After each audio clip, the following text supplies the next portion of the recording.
As-tu déjà vu utiliser un produit de charme sur ton père? Qui t'a appris ça? Après la triste nouvelle de la disparition de la vieille dame au marché, je ne savais plus quoi faire. Je me posais tant de questions. Pendant ce temps, mon mari m'attendait impatiemment à la maison. Mon absence lui faisait énormément mal. Presque arrivée à la maison, j'entendis une voix qui m'appelait. C'était mon mari. Il m'attendait impatiemment. Derrière cette porte, je savais déjà ce qui m'attendait.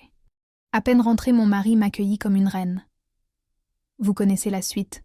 C'était un champ de bataille. Si ça continuait ainsi, on risquait de se transformer en autre chose. Alors, j'avais pris la décision de profiter de son sommeil pour rentrer voir ma mère, car j'avais besoin d'aide pour sauver mon mari et mon mariage. Ma mère était dans tous ses états quand je lui racontais ce que j'avais fait à mon mari. Elle informa en même temps son pasteur, et rapidement une séance de prière a été programmée chez elle.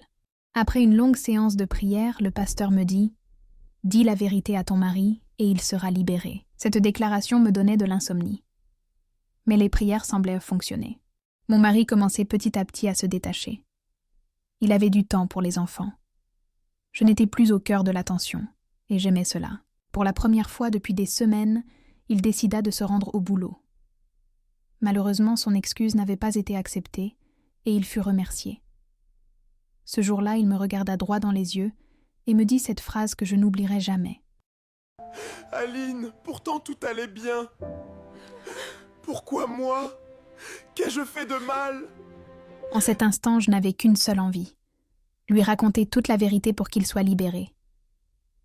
Mais j'ai peur de me retrouver à la porte. Dites-moi dans les commentaires ce que je dois faire, s'il vous plaît.